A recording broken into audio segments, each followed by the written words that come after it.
नमस्कार, आपण पाहताय कोकणचं नंबर 1 महा चॅनल कोकण 7 लाईव्ह. बातमीपत्रात आपलं स्वागत. सुरुवात करूया हेडलाईन्सनं. मंत्रिपद मिळालेल्यांपेक्षा नाराजांचे बार मोठ्याने वाजतायत. उद्धव ठाकरेंचा टोला. वैभव वाडेकरांना पहिल्यांदाच मंत्रिपदाचा आमदार. आणि तर कायदा हातात घ्यायची वेळ. गोहत्येवरून निलेश राणे सभागृहात आक्रमक. आता पाहूया सविस्तर बातम्या. बीडमध्ये सगळ्या गुन्हेगारी वर्तुळामध्ये वाल्मिक कराडचं नाव काय येतं असा सवाल जितेंद्र आव्हाड यांनी केलाय. मंत्री म्हणतात की कुठल्याही जाती धर्म भाषेचा कोणाचाही कार्यकर्ता हे बघा, आम्हाला त्याच्याशी काही घेणं देणं नाही. कारवाई कधी करणार ते सांगा. तो कुठल्या जातीचा आहे, पातीचा आहे, कोणाच्या जवळचा आहे, त्याच्याशी आम्हाला काय करायचंय.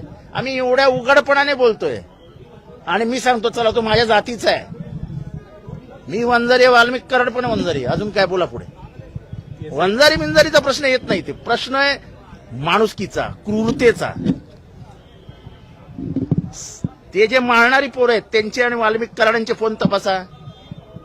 त्या घटनेच्या अगोदर 8 दिवस कोणाकोणाला फोन झाले ते तपासा. हप्ता मागायला कोणी सांगितलं ते तपासा. सगळ्या गुन्हेगारी वर्तुळामध्ये बीडमध्ये वाल्मिक कराडचंच नाव का येतं. सगळे वाल्मिक कराडकडे बोट का दाखवतात हे सांगा ना जरा. म्हणजे जिल्हा उपाध्यक्ष, जिल्हा अधीक्षक, काय ते जेल प्रशासन, तिथे एक बाई आहेत, त्यांची बदली, त्यांची फाईल गायब. मागे कोण तर पालकमंत्री. सगळंच जर पालकमंत्री ह्या पद्धतीने चालवणार असतील तर बीडला महाराष्ट्रातनं एक वेगळं जिल्हा म्हणजे राज्य प्रशासन करा ना. मंत्री म्हणतात की कुठल्याही जाती धर्म भाषेचा कोणाचाही कार्यकर्ता. हे बघा, आम्हाला त्याच्याशी काही घेणं देणं नाही. कारवाई कधी करणार ते सांगा. तो कुठल्या जातीचा आहे, पातीचा आहे, कोणाच्या जवळचा आहे, त्याच्याशी आम्हाला काय करायचंय. आम्ही एवढ्या उघडपणाने बोलतोय आणि मी सांगतो चला तो माझ्या जातीचा आहे. मी वंजारी, वाल्मिक कराड पण वंजारी. अजून काय बोला पुढे. वंजारी बिंजारीचा प्रश्न येत नाही. ते प्रश्न आहे माणुसकीचा, क्रूरतेचा. ते जे मारणारी पोरं आहेत त्यांचे आणि वाल्मिक कराडांचे फोन तपासा. त्या घटनेच्या अगोदर 8 दिवस कोणाकोणाला फोन झाले ते तपासा. हप्ता मागायला कोणी सांगितलं ते तपासा. सगळ्या गुन्हेगारी वर्तुळामध्ये बीडमध्ये वाल्मिक कराडचंच नाव का येतं. सगळे वाल्मिक कराडकडे बोट का दाखवतात हे सांगा ना जरा. म्हणजे जिल्हा उपाध्यक्ष, जिल्हा अधीक्षक, काय ते जेल प्रशासन, तिथे एक बाई आहेत, त्यांची बदली, त्यांची फाईल गायब. मागे कोण तर पालकमंत्री.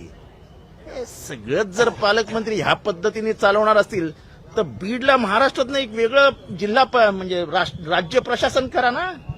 एखाद्या माणसाला वापरून फेकून देणं योग्य नसल्याचं जितेंद्र आव्हाड यांनी सांगितलं. भुजबळांबाबत विचारलेल्या प्रश्नावरती ते बोलत होते. भुजबळांची पण नाराजी पाहायला मिळते. आज ते नाशिकमध्ये समता परिषदेच्या कार्यकर्त्यांचा मेळावा. भुजबळांची नाराजी रास्त आहे. एखाद्या माणसाला वापरून फेकून देणं बरोबर. आणि मी झाल्या बोललेला माणूस आहे. म्हणजे मी काय नंतरचं राजकारण बोललेलो नाही. आणि मी काल हेही लिहिलं की पवार साहेबांच्याकडे आल्यापासून त्यांना पवार साहेबांनी तळहाताच्या फोडाप्रमाणे सांभाळलं. 90 पासून मंडळ आयोगाचं झाल्यापासून याच नागपूरमधनं ते बाहेर पडले होते. या नागपूरमध्ये त्यांच्या जीवाला धोका असताना त्यांच्याशी पवारसाहेब कसे वागले, त्यांच्यावरती बंगल्यावर हल्ला झाल्यानंतर पहिल्यांदा त्यांच्या घरी कसे गेले, हे सगळं बघितलेला मी एक कार्यकर्ता आहे. हे सगळा प्रवास बघितलेला मी एक कार्यकर्ता आहे. ते पहिल्यांदा अध्यक्ष झाले पक्षाचे, ते पहिल्यांदा उपमुख्यमंत्री झाले आणि नंतरच्याही काळात पवार साहेबांनी कशी त्यांना साथ दिली, हे ज्यांनी हा प्रवास बघितलाय ते कधी विसरू शकत नाहीत. ते म्हणतात जहाज नाही चैना वहां नाही रहना, असं सुद्धा त्यांनी म्हटलं नाही. असा तो त्यांचा मनाचा प्रश्न आहे. तो त्यांचा प्रश्न आहे. त्यांनी कुठे राहावं, कुठे जावं, हा माझा प्रश्न नाही. पण एका लढवय्या कार्यकर्त्याची राजकीय कारकीर्द अशी कापण्याची जी पद्धत आहे ती चुकीची. पण काही वेगळा निर्णय घेतील असं वाटतंय का.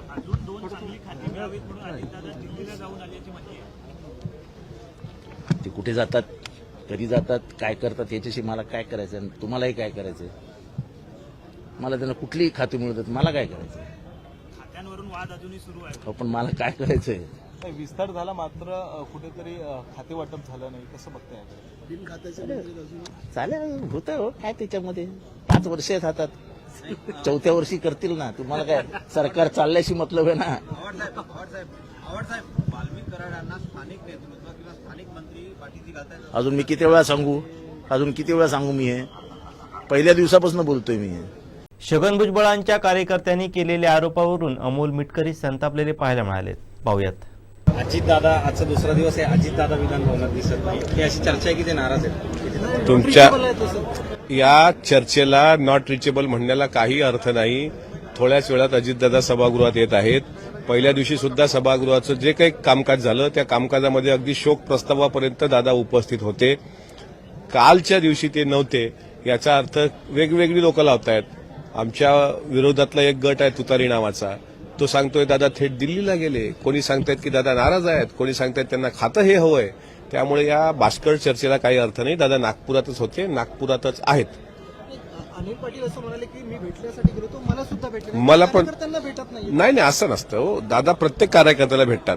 ठीक आहे, कुठल्या कामात व्यस्त असतील. 1 नेशन 1 इलेक्शनचा आज बिल येते आहे संसदमध्ये. काही असं असेल कुठं मोठं कारण. मी पण कालपासून भेटण्याचा प्रयत्न करतोय, पण मला आजचा वेळ मिळाला. अनिल पाटील साहेब गेले, त्यांना मिळाला नसेल, त्यांना भेटेल ना वेळ. दादा कुठल्या कार्यकर्त्याला डावलत नाहीत. हेच तर दादाचं वेगळेपण आहे. राज्याच्या अध्यक्षा व राष्ट्रवादी काँग्रेस पार्टीच्या महिला प्रदेश अध्यक्षा आदरणीय सौ रुपालीताई चाकणकर यांचा महिला आयोग महिलांच्या समस्या निराकरणासाठी जो दौरा लागला आहे तो कोकण दौरा दिनांक 17 तारखेपासून चालू झाला आहे आणि रायगड, रत्नागिरी, सिंधुदुर्ग असा दौरा त्यांचा जाहीर झाला आहे. आणि त्या निमित्ताने त्या 17 तारीख रायगड, 18 तारीख चिपळूण, रत्नागिरी आणि 18 तारीख रात्री सिंधुदुर्गमध्ये पोचत आहेत. आणि 19 तारीखला महिला आयोगाची मीटिंग DPDC हॉलमध्ये आयोजित करण्यात आली आहे. त्यानिमित्त आज सिंधुदुर्ग महिला राष्ट्रवादी काँग्रेस पार्टी व आमची बेसिक अशी एकत्रित नियोजनासंदर्भात आज आम्ही बैठक घेऊन रुपालीताईंचा दौरा कसा यशस्वी होईल व भरगच्च होईल या संदर्भात आम्ही नियोजन केलेलं आहे. आणि त्या दौऱ्यामध्ये जास्तीत जास्त महिलांची उपस्थिती ठेवून एक राष्ट्रवादी सिंधुदुर्ग जिल्हा महिला सेल प्रज्ञाताईंच्या नेतृत्वाखाली, जिल्हाध्यक्ष प्रज्ञाताईंच्या नेतृत्वाखाली यशस्वी करण्याचं आम्ही नियोजन केलेलं आहे. आणि ज्या महिलांवरती जिल्ह्यातल्या काही अन्याय झालेले आहेत त्या महिलांनी न्याय उधार मागण्यासाठी महिला आयोगाच्या अध्यक्षा पूर्ण दिवसभर सिंधुदुर्ग ओरोसमध्ये उपस्थित आहेत. त्यांनी आपली काही अडचण असेल, काही सूचना असेल किंवा काही न्याय हवा असेल तर त्यांनी उपस्थित राहून तो प्रामुख्याने आपला न्याय मागून घ्यावा. व काही अडचणी असतील जर काही त्यांना भेटण्यासाठी प्रॉब्लेम होत असेल किंवा काही तर आमच्या महिला जिल्हाध्यक्षा प्रज्ञाताई परब यांच्याशी संपर्क साधावा. त्या घेऊन जातील त्या आपल्या महिला आयोगाच्या अध्यक्षांकडे. आणि ओरोसमध्ये सभा संपल्यानंतर महिला आयोगाची शासकीय एक वेंगुर्ला इथे राष्ट्रवादी महिला काँग्रेसची आढावा बैठक आम्ही नियोजित केली आहे. त्यांच्या आदरणीय सुप्रिया आपला रुपालीताईंच्या सूचनेनुसार तिथे 8ही तालुक्यांमधून जास्तीत जास्त महिला उपस्थिती ठेवून आम्ही तो आढावा बैठक यशस्वी करण्याचा प्रयत्न करणार आहोत. आणि तिथे सुद्धा काही महिलांच्या अडचणी असतील त्या महिलांनी तिथे उपस्थित राहिल्या तरी काही अडचण भासणार नाही. आणि ह्या पद्धतीचं आम्ही एक चांगल्या पद्धतीचं आमच्या राष्ट्रवादीच्या नेत्या म्हणा किंवा प्रदेशाध्यक्षा महिलांच्या म्हणा त्या सिंधुदुर्ग जिल्ह्यात येत आहेत. आम्ही चांगल्या पद्धतीचं नियोजन केलेलं आहे. प्रदेशाध्यक्षा तथा महिला आयोगाच्या अध्यक्ष यांचा नियोजित दौरा 19/12/2024 रोजी सिंधुदुर्ग आहे.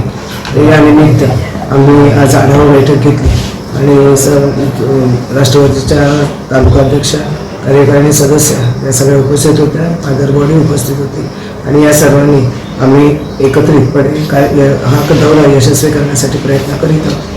जास्तीत जास्त महिलांना या दौऱ्याचा किंवा या ताईंच्या उपस्थितीचा उपयोग व्हावा किंवा समस्या सोडवण्यासाठी किंवा आपली ज्या काही अडचणी आहेत त्या सोडवण्यासाठी त्याचा उपयोग होईल अशी अपेक्षा आहे.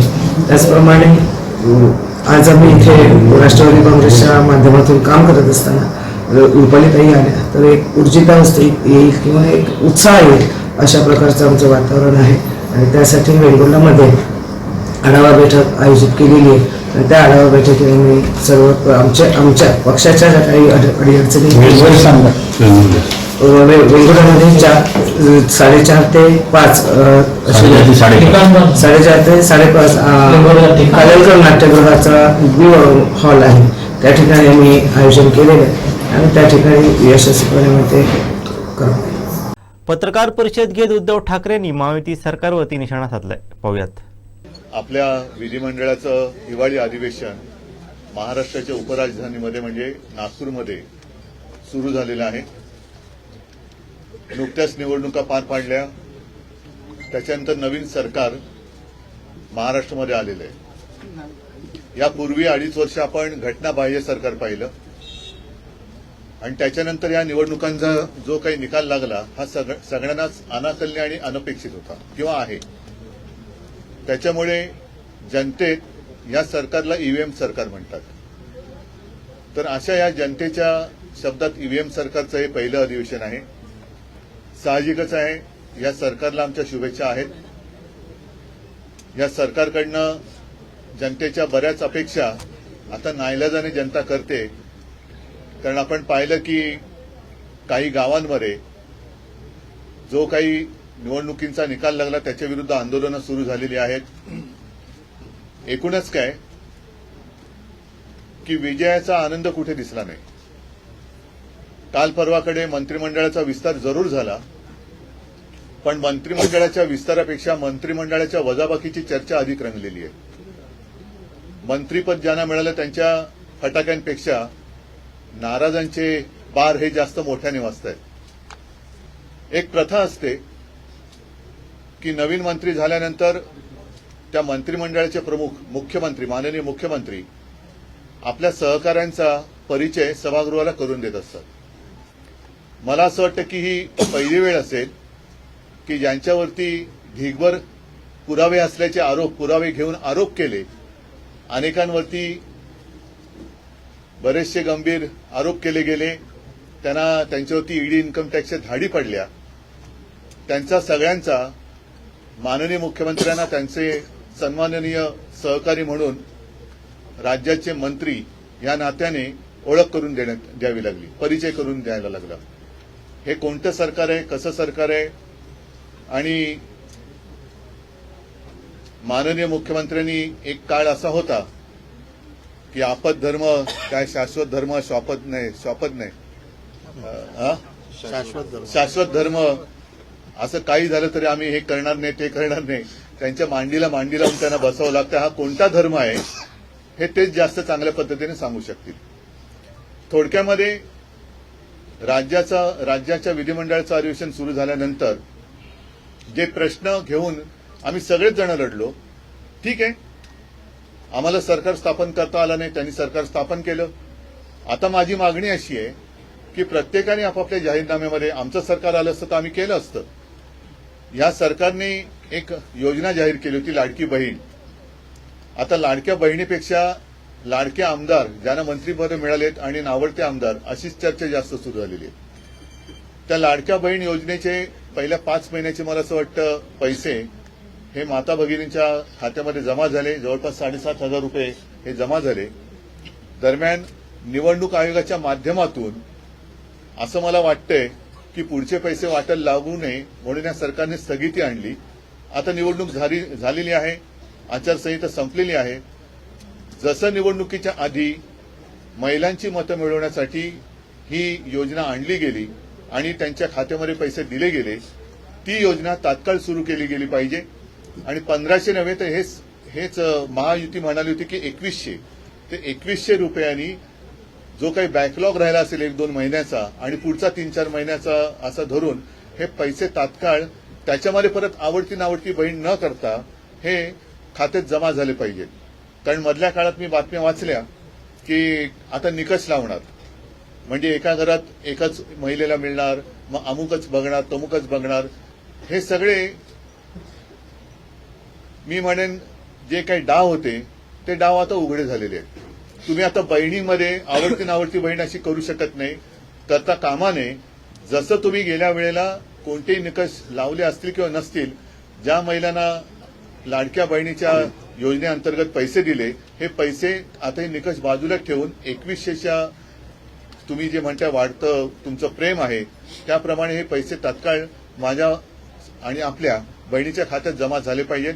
बाकी राज्यपालांचं अभिभाषण मी काय त्यावेळेला उपस्थित नव्हतो, पण त्याची प्रत आज मी वाचली. त्याच्याबद्दल आमचे सगळेच आमदार सभागृहात बोलतील.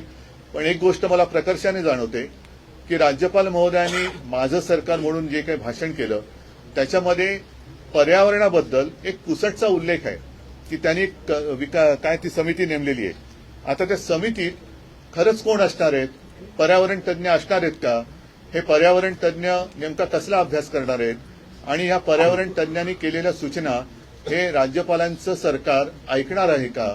कारण आज मी आपल्याशी बोलताना एक बातमी आलेली आहे मुंबईच्या संबंधात की जसं आरे कारशेडसाठी झाडांची कत्तल केली गेली, ह्याच्यामध्ये कुठे पर्यावरण यांना दिसलं नाही, तसंच आता दुसरी कारशेड होते त्याच्यासाठी 1400 झाडांची कत्तल केली जाणार, डोंगरीची कारशेड. तर त्या कत्तलीमागे किंवा कत्तल ही पर्यावरणाची तज्ज्ञांची समिती होऊ देणार आहे का? हे असे अनेक प्रश्न आहेत. त्याच्यानंतर कायदा आणि सुव्यवस्थेबद्दल, महिलांच्या सुरक्षेबद्दल राज्यपाल महोदयांच्या अभिभाषणात कुठे मला काही तसं दिसलं नाही. तर या महिलांच्या सुरक्षेबाबत राज्यपालांचं सरकार काय करणार आहे हे कुठेही मला तरी त्याच्यात काही आढळलं नाही. आणि आता मी सभागृहात होतो, सभागृहातून निघताना आपले माननीय सदस्य कोण त्यांनी कालची एक घटना सांगितली की एका फोटोग्राफरच्या स्टुडिओत एक मास्क लावून कोणतरी गेला, रिव्हॉल्वर लावून त्याला लुटलं आणि त्याची दखल आज सकाळपर्यंत तरी पोलीस स्टेशनने घेतली नव्हती. मधल्या काळामध्ये या सगळ्या गोष्टी वाढलेल्या आहेत. त्याच्याबद्दल हे सरकार काय करणार आहे? आणि मुळामध्ये अधिवेशन सुरू झाले पण हे बिनखात्याचे मंत्री अद्याप खाते वाटप झालेलं नाहीये. ही नेमकी जबाबदारी कोणावर आहे? काय आहे? का नुसतं एक गंमत म्हणून हे अधिवेशन घेतलं जाते? असं जर का असेल तरी लोकशाहीची थट्टा आहे. मला असं वाटतं की लवकरात लवकर खातेवाटप व्हायला पाहिजे होता. कारण एवढं राक्षसी बहुमत मिळाल्यानंतर एकतर मंत्रिमंडळ स्थापन करण्यासाठी किंवा मुख्यमंत्र्यांच्या शपथविधीसाठी वेळ लागला, मंत्रिमंडळ विस्तारासाठी वेळ लागला, विस्तार झाला तरी देखील अजूनही खातेवाटप झालेलं नाही. कोणताही मंत्री कोणत्याही प्रश्नाला उत्तर देतोय, काय चाललंय काय कळत नाही. मग हे अधिवेशन घेतलं कशाला, हाच एक मोठा प्रश्न आहे. तर असे अनेक प्रश्न मनात घेऊन आपण सगळे या अधिवेशनाला सामोरे जातो आहोत. मला जे काय वाटलं ते मी बोललो. आणखीन काय तुम्हाला विचारायचं असेल तर विचारा, मी त्याला उत्तर द्यायचा प्रयत्न करेन.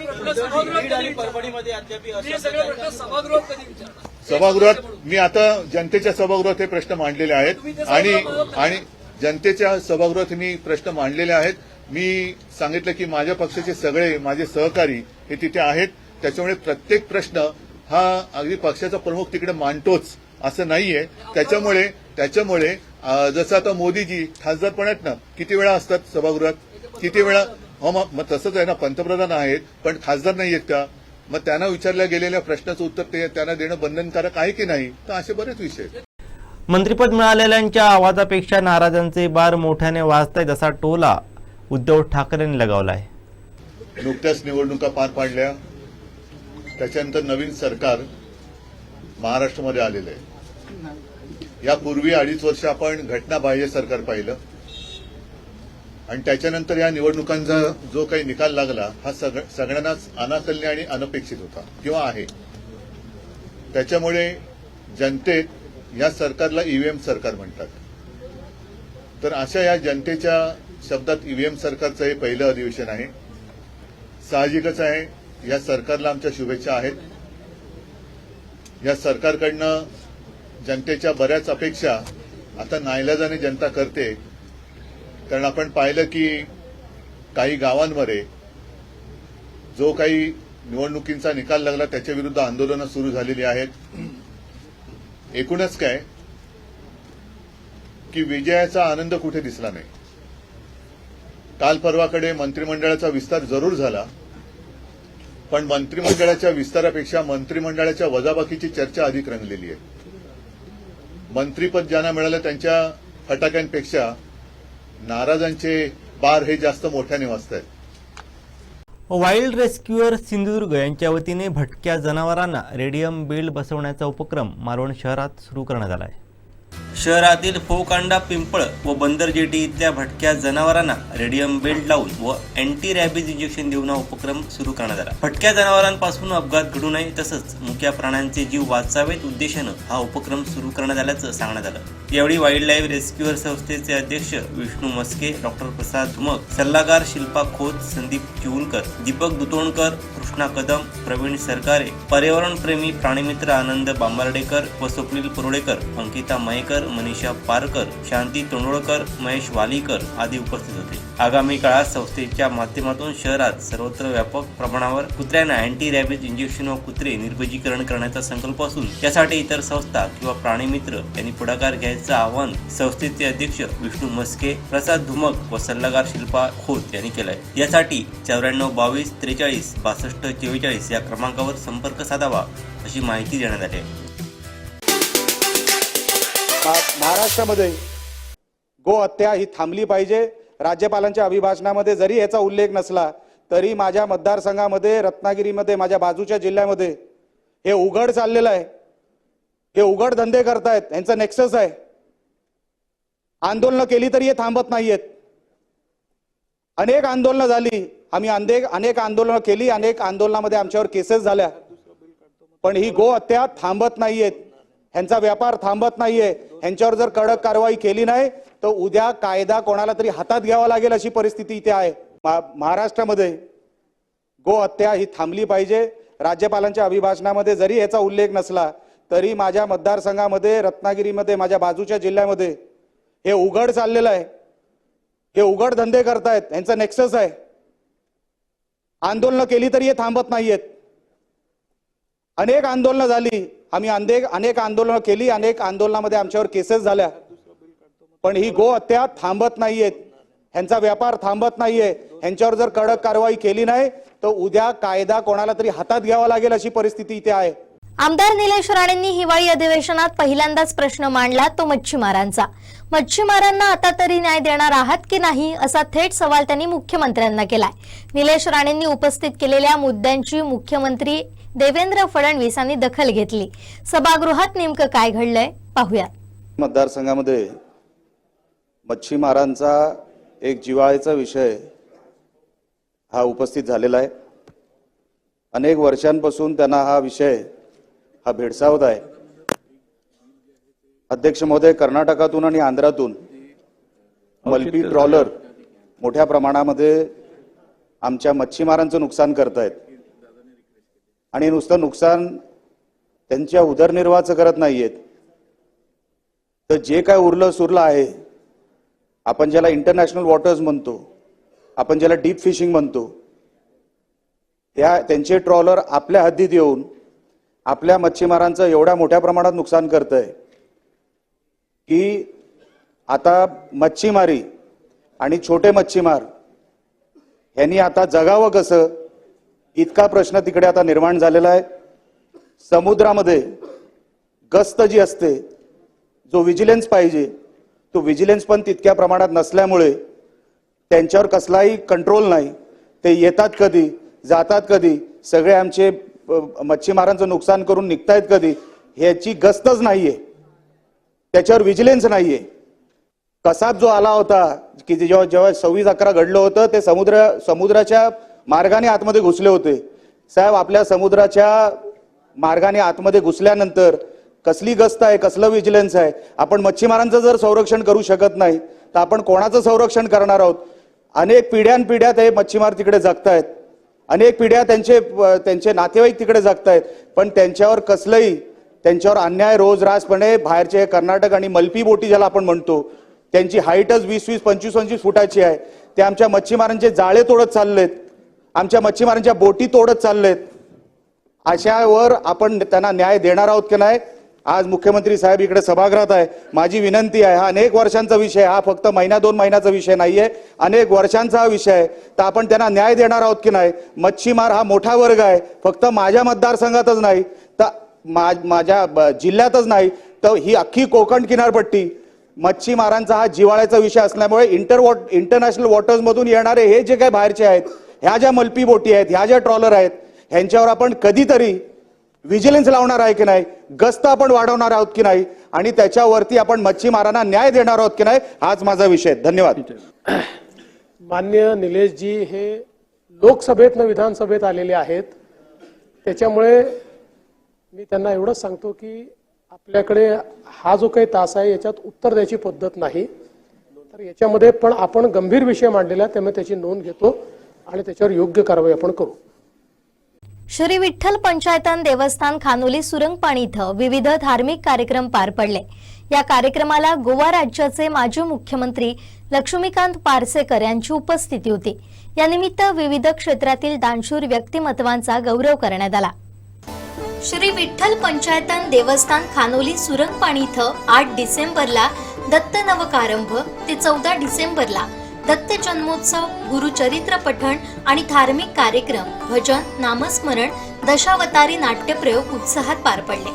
तसेच 15 डिसेंबरला श्री दत्त महाराज पाद्यपूजा, सौ आणि श्री शंकर पार्सेकर यांच्या हस्ते सत्य दत्त पूजा, यानंतर आरती, तीर्थप्रसाद, पालखी प्रदक्षिणा, महाप्रसाद आदी कार्यक्रम झाले. तर सायंकाळी आयोजित करण्यात आलेल्या श्री विठ्ठल पंचायतनातील मंदिराचं नूतनीकरण, मंदिरास दिलेली जमीन, देणगीदारांचा सत्कार गोव्याचे माजी मुख्यमंत्री लक्ष्मीकांत पार्सेकर यांच्या हस्ते झाले.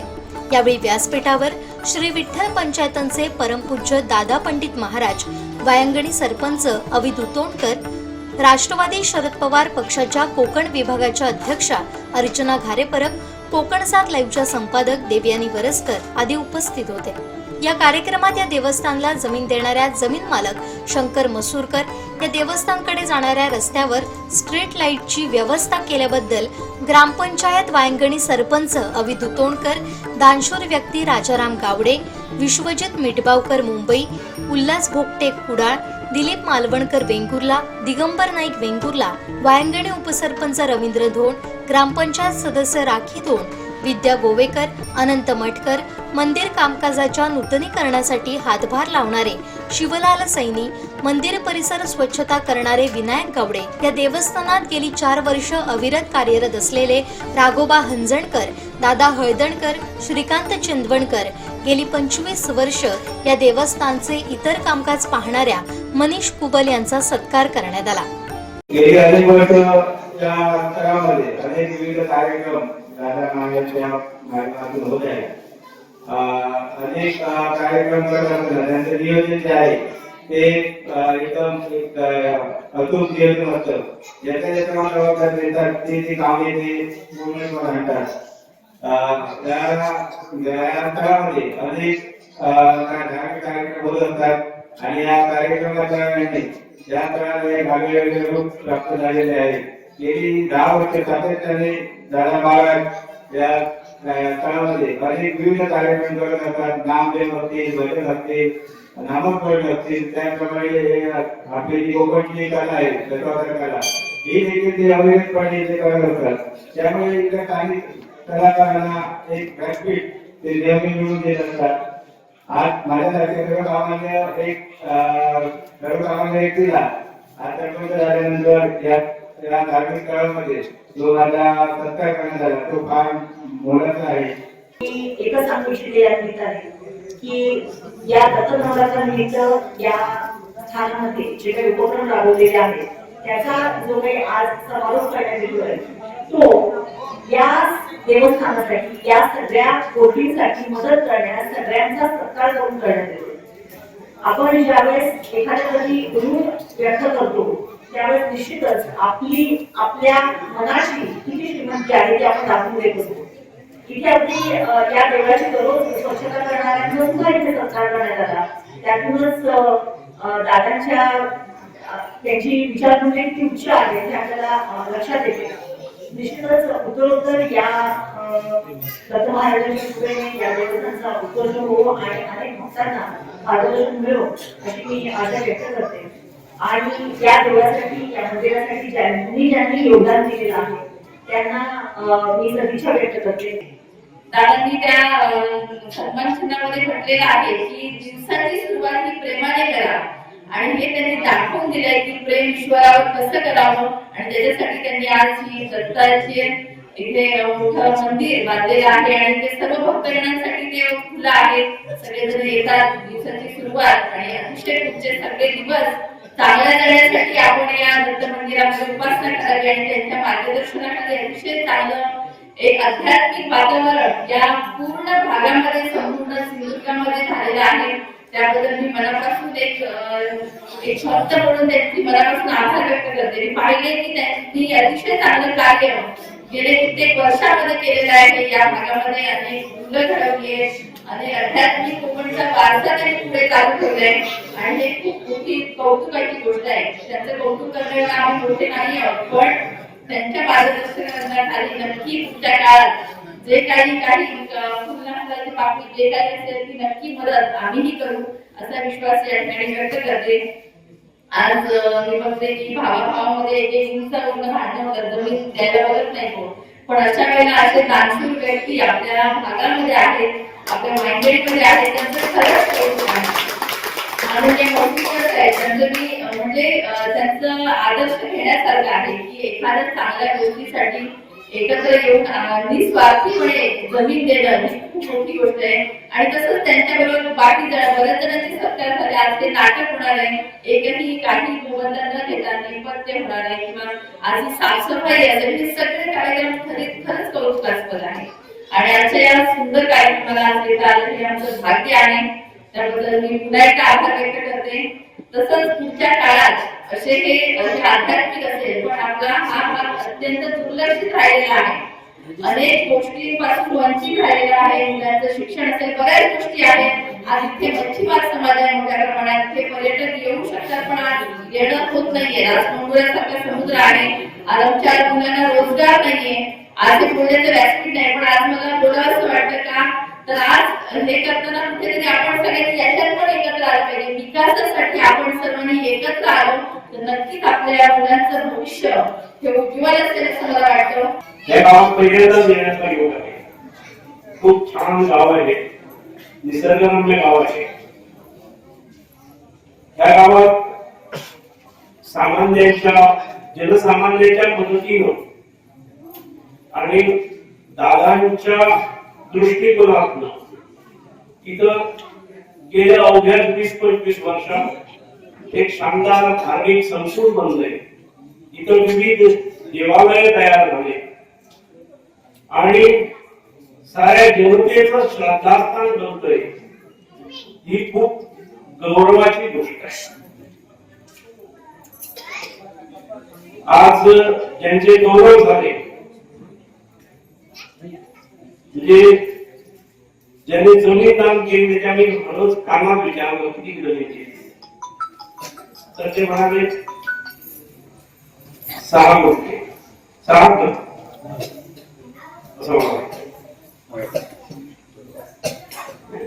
गुंठे. आमच्या इकडे 6 मीटर क्लेश एक मीटर साठी खूप केंद्र आहे.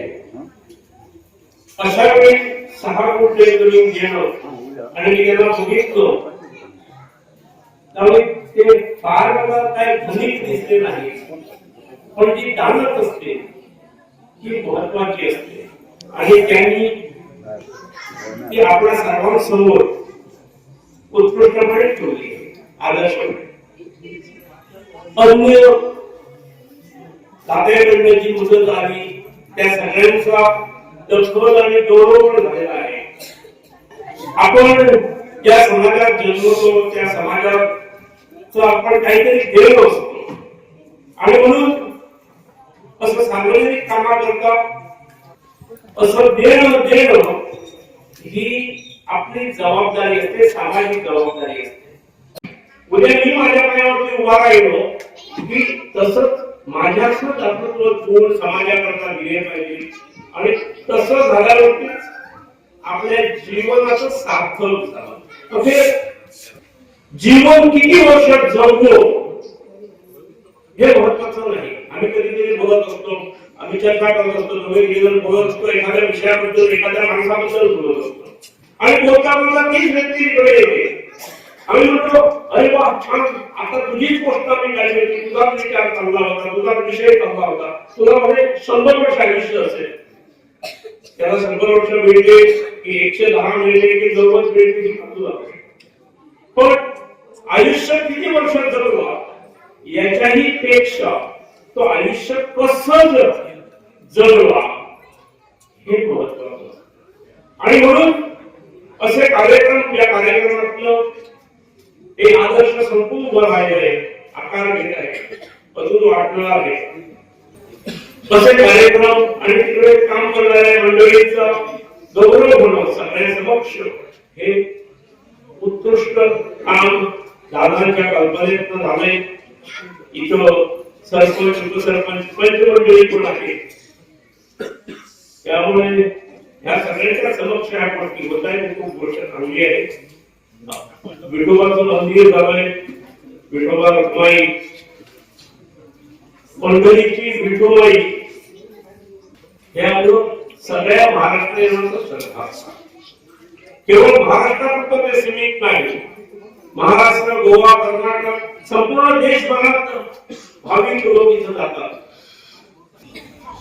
विठोबाला भजन हे कुठल्या तरी समाजाची गोष्ट झाली नाही किंवा विठोबाच्या मंदिरानं कुठल्या तरी समाजाचं किंवा धर्माचं लेबल लावून घेतलेलं नाही. किंवा समाजातला जो बहुजन समाज आहे किंवा जे रंजलेले आहे, जे गरजवंत आहे, जे कष्टकरी आहे, असे लोक श्रद्धेने या दैवताला मानतात, भजतात आणि त्या सर्वांना हे आदर्शवत आहे. अशा मंदिराची प्रतिकृती किंवा अशा देवाची इकडे स्थापना झाली ही खूप चांगली गोष्ट झाली आणि ह्या परिसराला त्याचा निश्चित फायदा होतो असं मी म्हणेन. एक सांगण्यात आलं, आता टिकवण्यात आलं की इथं सामाजिक उपक्रम पण घेतले जातात. खूप चांगली गोष्ट आहे. मंदिरं ही केवळ धार्मिक कर्मकांडापुरती सीमित राहण्यामध्ये ती सामाजिक गोष्टी करतात. धार्मिक किंवा आध्यात्मिक गोष्टी करतोय असं नाही, तर ह्या धार्मिक आणि आध्यात्मिक गोष्टींसोबत आम्ही वैज्ञानिक दृष्ट्या आवश्यक असलेली गोष्ट आम्ही करतो. आणि म्हणून विठ्ठलाचं स्मरण करणं म्हणजे केवळ टाळ फुटणं, मृदंग वाजवणं असं नाही, तर त्याच्याही पलीकडे अध्यात्मासोबत विज्ञान असा विठ्ठलाच्या भक्तीतनं आपल्याला मिळणारा फायदा असतो. आणि म्हणून या मंदिराच्या नूतनीकरण आणि एक्सपान्शनच्या काळात मला इथं बोलावलं, मी माझं भाग्य समजतो. हे केंद्र हे आध्यात्मिक केंद्र तर व्हावंच, पण आध्यात्मिक केंद्राबरोबर एक आदर्श समाज केंद्र सुद्धा हे मंदिर व्हावं अशी अपेक्षा मी करतो. दादाचरणी दादाने हे गोष्ट जे चालवलेली आहे, दादांकडे माझी परिचय केले. मी कार्यक्रमाला याच्याबद्दल एक 5-10 मिनिटाचा आहे, त्याच्याबद्दल नाही, पण माझं एक 10 मिनिटं 10-15 मिनिटं बोलल्यानंतर काय हा सामान्य माणूस नाही, त्याच्याकडे काहीतरी वेगळं आहे हे लक्षात येतं. आणि म्हणून त्यांच्याकडनं खूप अपेक्षा आहे, मला खात्री आहे त्याच्याकडनं या क्षेत्राचा चांगला विकास उत्कृष्टपणे होईल, त्याच्यात मला दुमत वाटत नाही. आपण सर्वांनी ज्या पद्धतीने आतापर्यंत या कार्यात आपला खालीचा वाटा उचललाय तो चालू ठेवावा. आपण सर्वांना ह्या उत्सवानंतर आजच्या कदाचित हा शेवटचा कार्यक्रम असेल, या शेवटच्या समारोपाच्या कार्यक्रमाला आपण सर्वांसोबत माझे विचार एक चार शब्द ऐकायला ठेवायला आपल्यासमोर संधी मिळाली. त्यामुळे मी माझं भाग्य समजतो. आणि याच्यानंतर आमच्याच गावचे नाटक मंडळी इथे आहे, ते म्हणते आम्हाला नाटकाला बोलावलंय, हा येऊन आमचा वेळ सापडे, असं होऊ नये. त्यामुळे मी थोडा लांबलेला कार्यक्रम आहे, सुद्धा पाहायला उशीर झाली. मी सगळ्यांची थोडासा दिलगिरी व्यक्त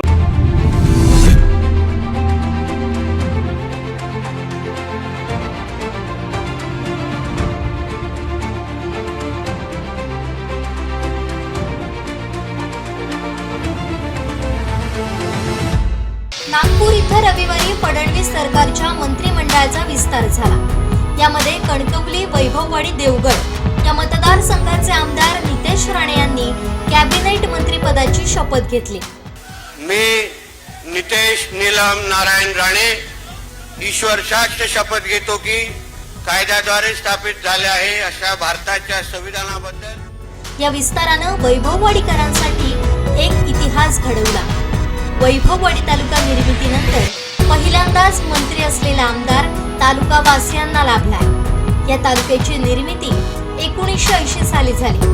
मात्र 1980 ते 2009 पर्यंत हा तालुका पन्हाळा, गगनबावडा या विधानसभा आणि इचलकरंजी या लोकसभा मतदारसंघात होता.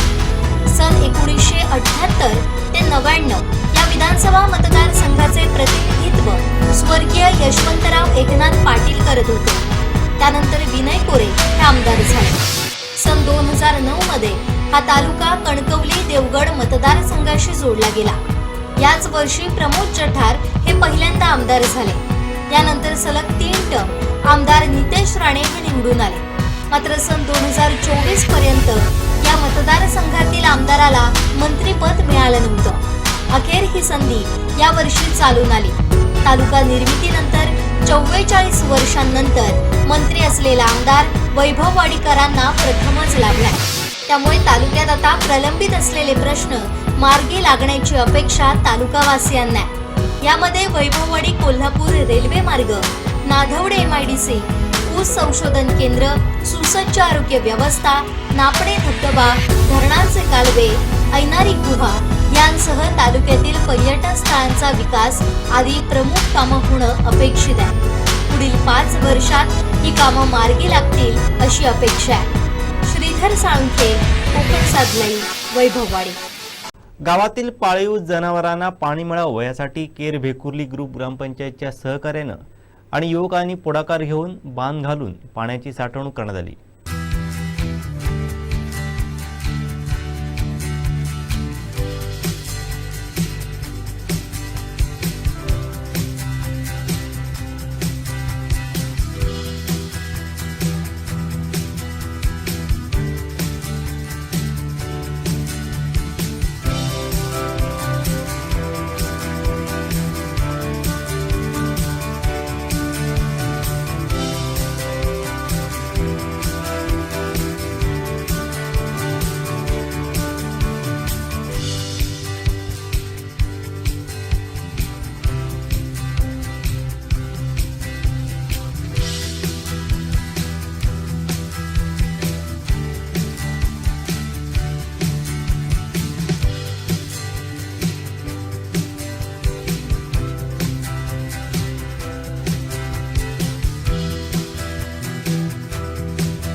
अर्चना घारे परब यांनी चिपी विमानतळाबाबतचा आपला कटू अनुभव सांगितला. पाहूयात काय म्हणाल्या अर्चना घारे परब. सकाळी मी चिपीवरून आले विमानतळावरून आणि विमान सकाळी चिपीला येणार होतं, पण ते चिपीला आल्यानंतर त्यांनी सांगितलं खाली नाही उतरणार. मग ते 1 तास हवेतच होतं, 1 तास हवेत फिरत होतं. त्याच्यानंतर त्याचं इंधन संपायला आलं. इंधन संपायला आल्यावर ते म्हणाले आता आम्हाला सिग्नल मिळत नाही, ते मोबाईलला गेलं. सगळे पर्यटक इतके वैतागलेले की मोबाईलला गेल्यानंतर परत ते मोबाईलला उतरलं. थोड्या मिनिट राहिले आम्ही चिपीला तुम्हाला बसने सोडतो. म्हणजे सकाळी 5 वाजता असलेला माणूस 5 वाजता संध्याकाळी घरी पोहोचला म्हणजे काय होणार तरी. मग पर्यटक सगळे खूप वैतागले, म्हणजे आम्ही इथे समुद्र बघायला येतो, आम्ही इथे फिरायला येतो, पण आम्हाला साधं विमानतळ पण नाही, चांगलं विमान एक होतं शनिवारी ते पण मिळत नाही, कारण खूप वैतागलेलं होतं. मी ते डोळ्यांनी पाहिलं.